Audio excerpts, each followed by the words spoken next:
আসসালামু আলাইকুম। অন্য মঞ্চের আজকের আলোচনায় আপনাদের সকলকে আমন্ত্রণ জানাচ্ছি। তাহলে কোনো একটা পক্ষকে একটা হিংসার পরিবেশ বজায় রাখবার জন্য তরুণ একদল নেতা নেত্রী সৃষ্টি করছেন, যারা বিভিন্ন জায়গায় ভাঙচুর, মারামারি, হানাহানিতে লিপ্ত হচ্ছেন। এক দলের ভীষণ প্রিয় হয়ে উঠছেন, বিপ্লবের প্রতিচ্ছবি হয়ে উঠছেন, আরেক দলের কাছে হিংসা হানাহানির কেন্দ্র হয়ে উঠছেন, ঘৃণ্য হয়ে উঠছেন, এবং সে কারণে তাদের মৃত্যুর ঘটনা যখন আলোড়ন সৃষ্টি করছে বা তাদেরকে হত্যা প্রচেষ্টা যখন আলোড়ন সৃষ্টি করছে, তখন একদল বলছেন এটা আওয়ামী লীগের প্রতিশোধ, একদল বলছেন প্রকৃতির বিচার, আরেক দল বলছেন এই হত্যা প্রচেষ্টা বা এই হত্যার প্রতিশোধও তারা নিয়ে ছাড়বেন। বাংলাদেশে ওসমান হাদিকে হত্যা প্রচেষ্টার এক সপ্তাহ পেরোনোর আগেই জাতীয় নাগরিক পার্টি এনসিপির এক নেত্রীর ঝুলন্ত মরদেহ উদ্ধার করা হয়েছে রাজধানীর জিগাতলার একটা ছাত্রী হোস্টেল থেকে। যেই নেত্রীর লাশ পাওয়া গেছে তার নাম জান্নাতারা রুমি, তার বয়স 30 বছর। জান্নাতারা রুমি ধানমন্ডি থানা এনসিপির যুগ্ম সমন্বয়কারী ছিলেন বলে সংবাদ মাধ্যমগুলো খবর দিচ্ছে। সংবাদ মাধ্যম এ খবরে সয়লাভ হলেও যে এনসিপি নেত্রীর লাশ পাওয়া গেছে, বিশেষ করে এ সময়ে এটা একটা বিশেষ গুরুত্ব পাবার কারণ এটাই যে ওসমান হাদির হত্যা প্রচেষ্টার পর থেকেই কিন্তু টার্গেট কিলিং এর বিষয়ে আলাপ চলছিল, যে একটা সুনির্দিষ্ট লক্ষ্য স্থির করে আওয়ামী লীগ বিরোধী রাজনীতির যারা প্রধান মুখ হয়ে উঠেছিলেন জুলাই আগস্ট আন্দোলনের সময় বা তারপরে, তাদেরকে টার্গেট করা হচ্ছে কিনা। এবং ওই নেতৃবৃন্দের ভেতর থেকে গণ অধিকার পরিষদের রাশেদ খান, হাসনাত আব্দুল্লাহ, ফুয়াদ, ব্যারিস্টার ফুয়াদ সহ নানাজনেই বলছিলেন যে একটা তালিকা করে রীতিমতো এই টার্গেট কিলিং শুরু হয়েছে। কাজেই স্বাভাবিকভাবেই জাতীয় নাগরিক পার্টির ধানমন্ডি থানার এই নেত্রীর এই লাশ পাওয়ার ঘটনাটি সংবাদ মাধ্যমে ব্যাপক গুরুত্ব পেয়েছে। সংবাদ মাধ্যমে এই ঘটনাটি আরো আরেকটি যে কারণে গুরুত্ব পেয়েছে সেটা হচ্ছে এই নেত্রী জান্নাতারা রুমি আলোচনায় এসেছিলেন, এবং তিনি যে এনসিপি নেত্রী সেটা জানা গিয়েছিল যখন গত 13ই নভেম্বর, মানে মাসখানেকের কিছু বেশি সময় আগে, যখন আওয়ামী লীগের লকডাউন কার্যক্রম চলছিল এবং তিনি লাঠি হাতে দাঁড়িয়েছিলেন ধানমন্ডি 32 নম্বরের সামনে, যে 32 নম্বরে কোনো আওয়ামী লীগের নেতা কর্মী সমর্থককে দেখা যায় কিনা। এবং তারপর এক গৃহিণী সালমা ইসলাম তিনি ধানমন্ডি 32 নম্বরের সামনে এসে জয় বাংলা স্লোগান দিয়েছেন। এই অভিযোগে বেধড়ক তাকে পিটিয়েছিলেন জান্নাতারা রুমির নামের এই এনসিপি নেত্রী। এরপর বেধড়ক পিটিয়ে সালমা ইসলামকে পুলিশের কাছে দেওয়া হয়, আর পুলিশ পরদিন তার নামে 2024-এর জুলাইয়ে ছাত্র হত্যার একটা মামলা দায়ের করে। তো জান্নাতারা রুমিকে নাকি এর পর থেকে এমন সাইবার বুলিং এবং হ্যারাসমেন্টের শিকার হতে হচ্ছিল আওয়ামী লীগের কর্মী সমর্থকদের দ্বারা, যে এখন এমন অভিযোগও উঠছে যে সেই হ্যারাসমেন্ট, সেই সাইবার নির্যাতনের শিকার হয়েই একসময় আত্মহত্যার পথ বেছে নিলেন কিনা জান্নাতারা রুমি। আর সামাজিক যোগাযোগ মাধ্যমে একটা বিশাল অংশের মানুষ ক্রমাগতভাবে জান্নাতারা রুমি 32 নম্বরে যে ওই গৃহিণীকে পিটিয়েছিলেন, সেই মধ্যবয়স্ক নারীকে বেধড়ক পেটাচ্ছেন, ওই ছবিটা প্রকাশ করে এই নেত্রীকেই যে এখন মারা হয়েছে সেটা যেমন লেখা হচ্ছে, অনেকেই বলছেন এটা আওয়ামী লীগের প্রতিশোধ কিনা। ধানমন্ডি 32 নম্বরের সামনে দাঁড়িয়ে একজন জয় বাংলা স্লোগান দিয়েছিলেন, তাকে পিটিয়ে পুলিশের কাছে দেওয়ার সাহস করেছিলেন জান্নাতারা রুমি, সেজন্যই তাকে আজকে মরতে হলো কিনা। আমরা জান্নাতারা রুমির একটা ক্লিপ এই মুহূর্তে ভাসছে সামাজিক যোগাযোগ মাধ্যমে, যেই ক্লিপে তিনি নভেম্বরের 13 তারিখ কথা বলেছিলেন যে ঠিক কি কারণে তিনি লাঠি হাতে ধানমন্ডি 32-এর সামনে দাঁড়িয়েছিলেন। সে মহিলা এসে জয় বাংলা স্লোগান করেছে, জয় বাংলা, এবং উত্তপ্ত করার চেষ্টা করেছে সাধারণ জনগণকে। আমি চেষ্টা করেছিলাম তাকে আঘাত করার, বাট আঘাত করার কোনো সুযোগ পাইনি। আমার মনের রাগ থেকে আমি চেষ্টা করেছিলাম, তবে কোনো রকম আঘাত তাকে করা হয়নি। সে পুলিশ প্রশাসন তাকে প্রোটেক্ট করে নিয়ে চলে গেছে।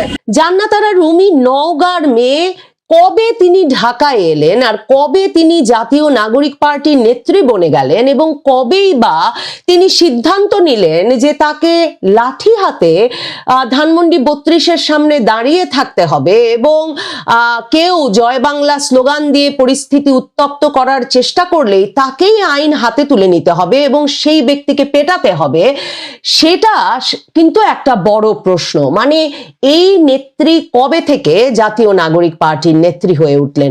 জাতীয় নাগরিক পার্টির একজন নিহত হয়েছেন বলে সংবাদ মাধ্যমে ব্যাপকভাবে প্রচারণা পেলেও, খবর হলেও, শিরোনামের পর শিরোনাম হলেও, বিস্ময়কর হলেও সত্য যে জাতীয় নাগরিক পার্টির ফেসবুক পেজে, যেই ভেরিফাইড ফেসবুক পেজে তারা ক্রমাগতভাবে, মানে আজকে দিনেও ঘন্টায় ঘন্টায় বিভিন্ন স্ট্যাটাস দিচ্ছেন, সেখানে কিন্তু তারা জান্নাত আরা রুমির এই মৃত্যুর বিষয়ে কোনো কথা বলে নাই। জান্নাত আরা রুমির মৃত্যুর বিষয়ে প্রতিক্রিয়া ব্যক্ত করেছেন, যেই প্রতিক্রিয়ার কথা সকল সংবাদ মাধ্যমে এসেছে, সেই প্রতিক্রিয়া ব্যক্ত করেছেন জাতীয় নাগরিক পার্টি এনসিপির যুগ্ম সদস্য সচিব তারেক রেজা। তিনি নিজের ফেসবুক অ্যাকাউন্টে এক স্ট্যাটাসে লিখেছেন, কিভাবে লিখবো বুঝতেছি না, আমার হাত কাঁপতেছে। আপনাদের মনে থাকার কথা, গত মাসে শেখ হাসিনার ফাঁসির রায়ের দিন ধানমন্ডি 32-এ ফ্যাসিস্ট ও খুনি আওয়ামী লীগেররা কি সিন ক্রিয়েট করেছিল। সেখানে একজন জেনজি নারীকে আপনারা দেখেছিলেন, এক আওয়ামী লীগারকে যে জিয়ার কবর খুঁড়তে চাইছিল পিটায়ে পুলিশের কাছে ধরায় দিতে। সেই জেনজি নারী গত 1 মাস ধরে আওয়ামী লীগের ক্রমাগত সাইবার বুলিং, হত্যা ও রেপ থ্রেটে অতিষ্ঠ হয়ে আজ রাতে আত্মহত্যা করেছে। ধানমন্ডির ভাই ব্রাদারদের সাথে কথা হলো, গত 1 মাসে তারা সাধ্যমতো চেষ্টা করেছে পাশে থাকার। এটাকে আমরা আত্মহত্যা হিসেবে দেখতে রাজি নই, এটা খুন। যারা আমার বোনের জীবনকে তছনছ করে দিয়েছে তাদের জীবন আমরা শান্তিতে কাটাতে দেব না, আমার বোনের রক্তের শপথ। মানে একটা হত্যার পর আরেকটা হত্যা ঘটাতে হবে, একটা ঘটনার প্রতিশোধ হিসেবে আরেকটা ঘটছে। মনে হচ্ছে কেউ একজন কোথাও থেকে এই পুরো বিষয়টা নিয়ন্ত্রণ করছে কিনা সেই প্রশ্নও তো জাগে। না হলে কোথাকার কোন নওগাঁর জান্নাত আরা রুমি, সামাজিক যোগাযোগ মাধ্যমেই পড়ছিলাম, যিনি কিনা নওগাঁয় নার্স হিসেবে চাকরি করতেন, তিনি কেন সিদ্ধান্ত নিলেন যে তিনি ঢাকায় চলে আসবেন এবং কেনই বা সিদ্ধান্ত নিলেন লাঠি হাতে তাকে আইন হাতে তুলে নিয়ে আওয়ামী লীগ দমনে নেমে পড়তে হবে? এই প্রশ্নগুলো অত্যন্ত গুরুত্বপূর্ণ হয়ে উঠছে যখন টার্গেট কিলিং এর প্রসঙ্গে এমনকি প্রধান উপদেষ্টা ডক্টর মোহাম্মদ ইউনূস পর্যন্ত কথা বলছেন। প্রধান উপদেষ্টা ডক্টর মোহাম্মদ ইউনূস ওসমান হাদিকে হত্যা প্রচেষ্টার পরদিন যখন 3টি রাজনৈতিক দলের নেতৃবৃন্দকে যমুনায় ডেকে নিয়ে গেছেন, এনসিপি, জামায়াতে ইসলামী এবং বিএনপি, তিনি পরিষ্কারভাবে বলেছেন যে তাদের কাছে এখন খবর আছে, মানে ওসমান হাদিকে হত্যা প্রচেষ্টা হয়ে যাওয়ার পর তাদের কাছে এখন খবর আছে এটা একটা গভীর ষড়যন্ত্রের ফল এবং গভীর ষড়যন্ত্রের অংশ হিসেবে ষড়যন্ত্রকারীরা এমনকি প্রশিক্ষিত শুটার নিয়োগ করেছে। সেই ঘটনাটির সঙ্গে রাশেদ খান যে 50 জনের তালিকার কথা বারবার বলেন, সেটা মেলালে টার্গেট কিলিং এর ব্যাপারটি যে এক রকমের সরকারের সর্বোচ্চ পর্যায় থেকে শুরু করে এই তরুণ নেতৃবৃন্দের এক রকমের মাথায় আছে, আশঙ্কায় আছে এবং সরকার এখন বলছে যে তাদের কাছে খবর আছে, সেটা তো নিশ্চিত। সে অবস্থায় এই যে একটা ঘটনা ঘটে যায় মাসখানেক আগে, হঠাৎ করে এক অপরিচিত নারী আরেক অপরিচিত নারীকে ঢাকার রাস্তায় পেটান, আর তারপরে যে নারী পেটান সে নারীকে আত্মহত্যা করা অবস্থায়, মানে তার ঝুলন্ত লাশ পাওয়া যায় এবং পুলিশ আপাতত বলছে যে এটা আত্মহত্যা বলেই মনে হচ্ছে, কিন্তু সেইটা নিশ্চয়ই আরো নিশ্চিত হওয়া যাবে ময়না তদন্ত হলে। এবং সামাজিক যোগাযোগ মাধ্যমে একদল সেটাকে প্রতিশোধ হিসেবে চিহ্নিত করেন এবং একদল এতে এক রকমের এটাকে প্রকৃতির বিচার হিসেবেও প্রতিষ্ঠিত করার চেষ্টা করেন। হাদির ক্ষেত্রেও কিন্তু এই ঘটনাটা ঘটেছে। ওসমান হাদিকে যতই সর্বজন গ্রাহ্য বাংলাদেশের সকলের প্রিয় নেতা হিসেবে চিহ্নিত করা হোক না কেন, হাদিকে মূলত তিনি দক্ষিণাঞ্চল থেকে তালব্যস্য দিয়ে যে একটা শব্দ উচ্চারণ করে আওয়ামী লীগ ভারতকে উদ্দেশ্য করে হুমকি দিয়েছিলেন, সারা বাংলাদেশের মানুষ মূলত তাকে তখন থেকে চিনেছিল এবং তিনি যে ইনকিলাব মঞ্চ গড়ে তুলেছিলেন সেই ইনকিলাব মঞ্চ মূলত আগস্টের পর থেকে বাংলাদেশ জুড়ে ফ্যাসিবাদ এবং ফ্যাসিবাদের দোসরদের সকল স্থাপনা এবং চিহ্ন মুছে ফেলার কাজে, ভাঙচুরের কাজে নিয়োজিত ছিলেন। এবং এমন কথাও হাদির মুখে আমি ফেসবুক রিলেই দেখেছি যে আর কোনো ফিরি ভাঙ্গা ভাঙ্গিতে ইনকিলাব মঞ্চ যাবে না। এখন 2024-এর জুলাই আগস্ট আন্দোলনের সঙ্গে অত্যন্ত ঘনিষ্ঠভাবে জড়িত যিনি বলছেন যে তিনি 17 বছর ধরেই হাসিনা বিরোধী আন্দোলনের সঙ্গে জড়িত তরুণদের সঙ্গে ঘনিষ্ঠভাবে কাজ করেছেন, তাদেরকে একরকমের যতভাবে সম্ভব সাধ্যমতো সমর্থন দিয়েছেন, সেই সাংবাদিক শাহেদ আলম তিনি ফেসবুকে স্ট্যাটাস দিয়ে লিখছেন যে এই হাদিকে তারা তো 2024-এর জুলাই আগস্ট মাসে চিনতেন না। এই হাদি হঠাৎ উদ্ভব হয়েছে সেপ্টেম্বর মাস থেকে। 2024-এর সেপ্টেম্বরে যখন মাহমুদুর রহমান আমার দেশ পত্রিকার সম্পাদক স্বেচ্ছায় কারাবরণ করতে গেলেন, তখন তিনি তার প্রতিবাদে মিছিলে নামলেন। সেই নাকি প্রথম শাহেদ আলম তাকে চিনলেন 2024-এর একজন নেতা হিসেবে। শাহেদ আলমের পেজে গেলে দেখা যাচ্ছে আরো অনেকে সেখানে লিখছেন 2024-এর নভেম্বরে আগে তারা এই ওসমান হাদিকে চিনতেন না। তাহলে কোনো একটা পক্ষ কি একটা হিংসার পরিবেশ বজায় রাখবার জন্যে তরুণ একদল নেতা নেত্রী সৃষ্টি করছেন, যারা বিভিন্ন জায়গায় ভাঙচুর, মারামারি, হানাহানিতে লিপ্ত হচ্ছেন, এক দলের ভীষণ প্রিয় হয়ে উঠছেন, বিপ্লবের প্রতিচ্ছবি হয়ে উঠছেন, আরেক দলের কাছে হিংসা হানাহানির কেন্দ্র হয়ে উঠছেন, ঘৃণ্য হয়ে উঠছেন, এবং সে কারণে তাদের মৃত্যুর ঘটনা যখন আলোড়ন সৃষ্টি করছে বা তাদেরকে হত্যা প্রচেষ্টা যখন আলোড়ন সৃষ্টি করছে, তখন একদল বলছেন এটা আওয়ামী লীগের প্রতিশোধ, একদল বলছেন প্রকৃতির বিচার, আরেক দল বলছেন এই হত্যা প্রচেষ্টা বা এই হত্যার প্রতিশোধও তারা নিয়ে ছাড়বেন। মাহফুজ আলম, যাকে কিনা ডক্টর মোহাম্মদ ইউনূস 2024-এর আন্দোলনের পরে মাস্টার মাইন্ড হিসেবে পরিচয় করে দিয়েছিলেন, যিনি এতদিন উপদেষ্টা পদে ছিলেন, তিনি হাদির বিরুদ্ধে হামলার প্রতিবাদে যে প্রতিরোধ সমাবেশ সর্বদলীয় হয়েছিল সোমবার দিন শহীদ মিনারে, সেখানে দাঁড়িয়ে তিনি বলেছেন যে আমরা যদি নিরাপদ থাকতে না পারি আর কাউকে আমরা নিরাপদে থাকতে দেব না, লাশের বদলে লাশ পড়বে। তার মানে এই যে লাশের বদলে লাশ পড়ার প্রক্রিয়াটা, সেটা কেউ চালু রাখতে চাইছেন। এই তরুণেরা কারা, কবে থেকে এরা বাংলাদেশে আলোচিত হলেন, কি কারণে আলোচনায় এলেন, কারা তাদেরকে বলছে লাঠি হাতে রাজপথে দাঁড়িয়ে থাকতে হবে আরেকজনকে পেটাতে? যেই জান্নাতারা রুমি এখন মৃত্যুর পর জানা যাচ্ছে একটা বেসরকারি প্রতিষ্ঠানে ঢাকাতেও সম্ভবত কাজ করছেন, তিনি কেন তিনি দাঁড়িয়ে থাকলেন লাঠি হাতে, কার নির্দেশনায়? এবং তারপর এমন একটা দুঃখজনক মৃত্যুর শিকার হতে হলো তাকে। আমার মনে হয় টার্গেট কিলিং এর সম্ভাবনা, প্রতিশোধ, এই হত্যার প্রতিশোধ নেব, ওই হত্যার বদলা নেব, এই লাঠি পেটার বদলা নেব, ওই আগুন দেওয়ার বদলা নেব, ওই ভাঙচুরের বদলা নেব, এই সব রকম বদলার মধ্যে সত্যি মাহফুজ আলম যেটা বলেছেন সে স্বপ্ন পূরণ হয়ে গেছে। মানে লাশের বদলে লাশের বাংলাদেশ সত্যিকার অর্থেই একরকম প্রতিষ্ঠিত হয়েছে। প্রধানমন্ত্রী নরেন্দ্র মোদী আজকে 18 তারিখ রাত্রিবেলা দেশে ফিরছেন। তা প্রতি মুহূর্তে দেশের খবরাখবর তার কাছে পৌঁছচ্ছিল। এখন বাংলাদেশের ইস্যু তার কাছে প্রতিনিয়তই তার কাছে পাঠানো হচ্ছে টেলিফোন ফিলার মারফত, একটা সিকিউর কলে মাধ্যমে। এখন সেখান থেকে তিনি দুটো নির্দেশ দিয়েছেন, আমি দেশে ফেরা না পর্যন্ত কোনো বড় সিদ্ধান্ত নেবেন না, এবং 2 নম্বর যে আপনারা একটা বৈঠক করে রাখুন যে বাংলাদেশে কত আমাদের পণ্য যাচ্ছে। এই তার নির্দেশের পরেই এই দুটো নির্দেশের দুটো নির্দেশ তার নির্দেশের পরেই বাংলাদেশ বাংলাদেশ হাই কমিশন তার ভিসা সেন্টারটি গতকাল যেটা বন্ধ করেছিল আজকে খুলে দিয়েছে।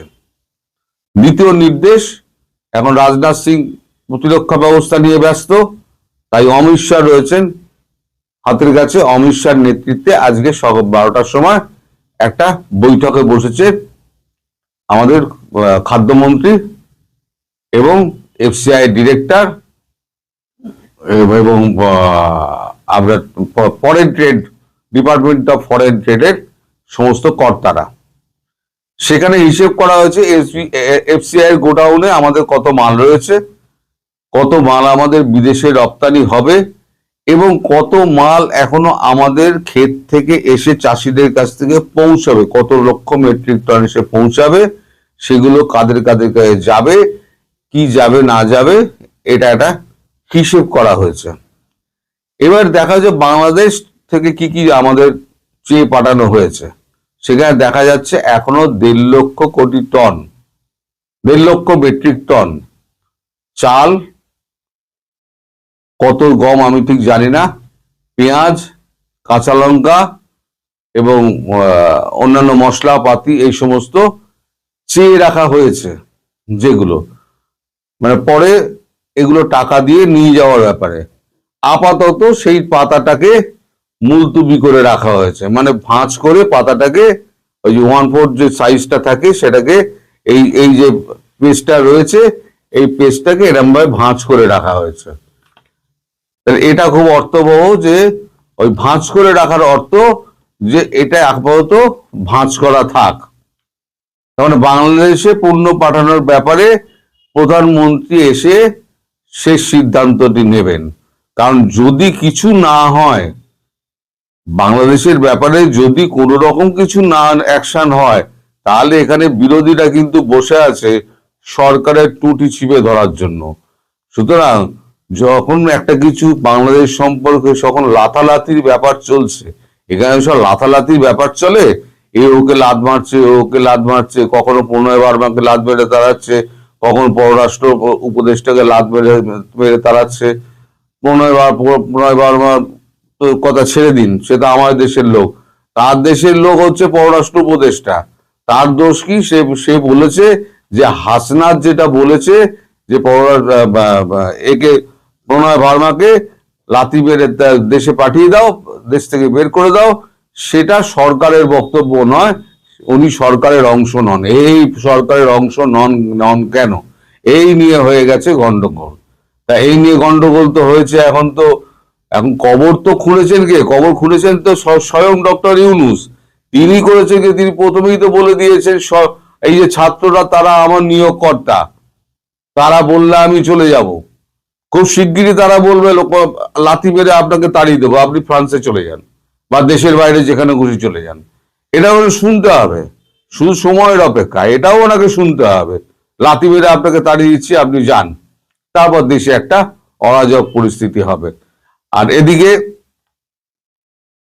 এখন ওই বৈঠকটা যেটা হয়েছে, ওই বৈঠকটাতে এই খবরটা আপনাদের বললাম যে আপাতত নরেন্দ্র মোদী যতক্ষণ না এসে ফিরে আসছেন এবং বৈঠকে বসছেন, ফাইনালের সিদ্ধান্ত হবে, ততক্ষণ পর্যন্ত এই যে ভিসা কাউন্টারটা সঙ্গে সঙ্গে খুলে দেওয়া হয়েছে আজকে, আপাতত যে খুলে দেওয়া হয়েছে, ওই জন্য বলেছিলাম আপাতত খুলে দেওয়া হয়েছে, এবং এই মিটিংটাকে সেরে রাখা হয়েছে। তিনি এলে পরে যত তাড়াতাড়ি সম্ভব তার টেবিলে সমস্ত ফাইলপত্রগুলো চলে যায়।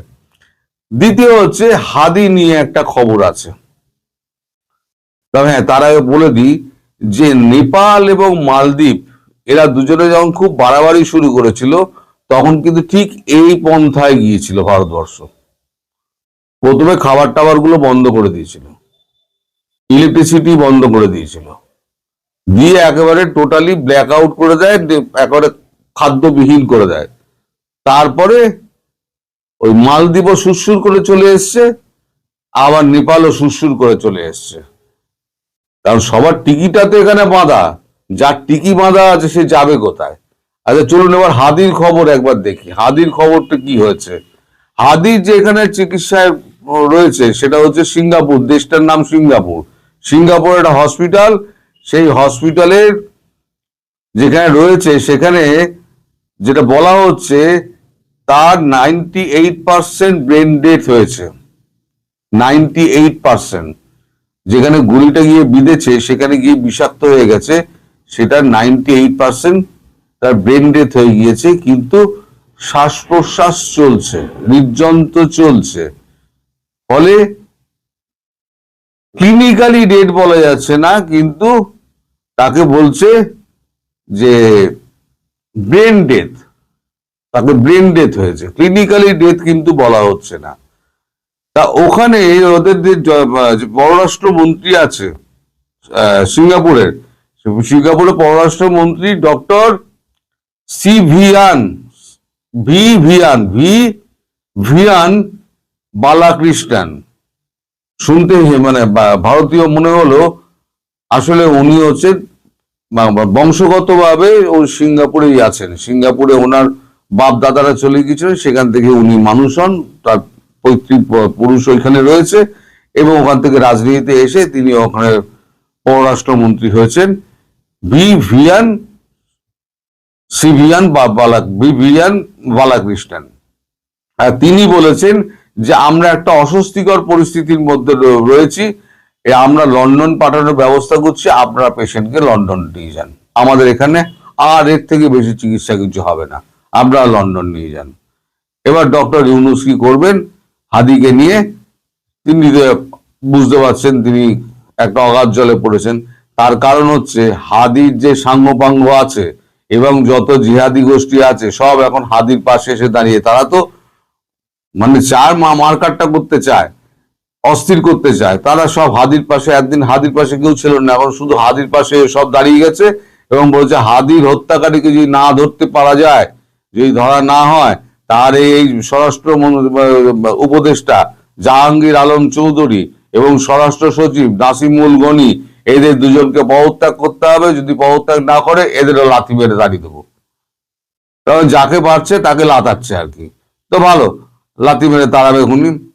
এই জামাতের আমির তিনি এ করছেন যে লন্ডন গিয়েছেন আমার তারেক রহমানের সঙ্গে দেখা করতে, ওই আগে টুপি পরাতে, যে আমার সঙ্গে এতে আসুন, কি বলে নির্বাচনে আসুন, আপনাকে প্রধানমন্ত্রী বানাবো, হ্যান ত্যান, এই সমস্ত কেউ টুপিটা বা কিছু একটা দেবেন।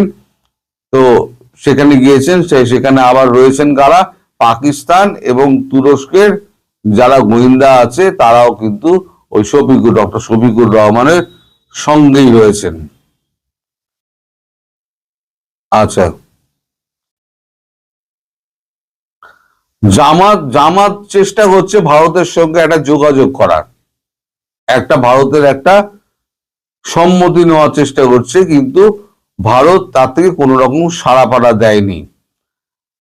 আর এই সমস্ত ঘটনার দায় নিয়ে বাংলাদেশে যত ঘটনা ঘটেছে এ পর্যন্ত, তার সমস্ত ঘটনার দায় চাপিয়ে দেওয়া হয়েছে কয়েকজন উপদেষ্টার উপর। তাদের মধ্যে যারা রয়েছেন তারা হচ্ছেন স্বরাষ্ট্র উপদেষ্টা, পররাষ্ট্র উপদেষ্টা, বৃহদায়ন ও গণপূর্ত দপ্তরের উপদেষ্টা, পরিবেশ উপদেষ্টা, আইন উপদেষ্টা, এই কজনকে দায়ী করা হয়েছে এবং বলা হয়েছে তাদের অবিলম্বে পদত্যাগ করতে হবে, নইলে তাদেরও লাথি মেরে তাড়িয়ে দেবে, সব ফুটবলের মতো লাথি মেরে তাড়িয়ে দেবে। আচ্ছা, পররাষ্ট্র উপদেষ্টা তাকে তো ঘাট ধোয়ার ধাক্কা দিয়ে তাকে ভারতে পাঠিয়ে দিতে হবে বলে এখন দাবি উঠেছে। এখন শুধু দাবি বাকি রইল কি? বাকি রইল যে ডক্টর ইউনূসকে কবে লাথানো হবে, খুব শিগগিরই লাথানো হবে। এটা বাকি ছিল দেখার ডক্টর ইউনূসের, যে তার নিয়োগকর্তারা তাকে বলছে এবার তোমায় লাথি মেরে বঙ্গোপসাগরে ফেলবো, অথবা তুমি দেশ ছেড়ে তুমি যেখানে যাবে যাও, এটাই তার কপালে ছিল। তো এখন নরেন্দ্র মোদী ফিরুন, নরেন্দ্র মোদী ফিরলে আপনাদের কপালে কি আছে সেটা নরেন্দ্র মোদী বলতে পারবেন। সেটা ভিসা অফিস পার্মানেন্টলি বন্ধ হবে, হাই কমিশন পার্মানেন্টলি বন্ধ হবে, খাদ্য পার্মানেন্টলি বন্ধ হবে, বিদ্যুৎ পার্মানেন্টলি বন্ধ হবে কি হবে না। যদি হয় তাহলে আমাদের দেশের যে বিরোধী দল তারা কিছুটা চুপ করে থাকবে, আর যদি না হয় তাহলে আমার দেশে উত্তপ্ত অবস্থা শুরু হবে, লোকসভা টুকসভা রাজ্যসভা কোনো কিছু বসবে না। কারণ ভারত এখন ইলেকশনের মধ্যে দিয়ে যাচ্ছে, শাসক দল ইলেকশনের মধ্যে দিয়ে যাচ্ছে। এই ইলেকশনের মধ্যে সমগ্র মানে আমার ভারতবাসীর আবেগকে নিয়ে প্রধানমন্ত্রী নরেন্দ্র মোদী খেলবেন, সেটা অত বোকা উনি নন, সেটা আমি জানি। ফলে এই একটা চুটকো বাংলাদেশ থাকলো কি মরলো তার কিচ্ছু যায় আসে না। রাজনীতি হচ্ছে এমন যে নিজের ছেলেকে কেউ ক্ষমা করে না। তো কোথায় একটা পুটকে বাংলাদেশ, তাকে বলি দিতে প্রধানমন্ত্রী নরেন্দ্র মোদী 5 মিনিট সময় লাগবে না সিদ্ধান্ত নিতে। ফলে আমার মনে হয় যেহেতু নির্বাচনটা চলছে, এখন সমস্ত স্টেটে নির্বাচন চলছে এবং এসআইআর হচ্ছে, আপনারা জানেন, আমি বলেছি। এখন এই নির্বাচনের মুখে এই আমাদের বিরোধী দলের কথা না শুনে জনগণের যে আপনার প্রত্যাশা, সবাই তো মানে বাংলাদেশের ওপর ক্ষেপে আছে তাদের এই আচরণের জন্য, ভারতকে এই আক্রমণাত্মক কথা বলার জন্য এবং অপমান করার জন্য। তারা ভারতীয় আবেগকে যদি সরকার দাম না দেয় তাহলে তার কঠিন মূল্য তাকে চোকাতে হবে, সেটা ভারত সরকার এবং নরেন্দ্র মোদী খুব ভালো করে জানেন। ফলে বাংলাদেশকে ছেটে ফেলতে তার 5 মিনিট সময় লাগবে না। এখন তিনি ফিরলে পরে বোঝা যাবে কি হবে না হবে। সবাই ভালো থাকবেন, সুস্থ থাকবেন।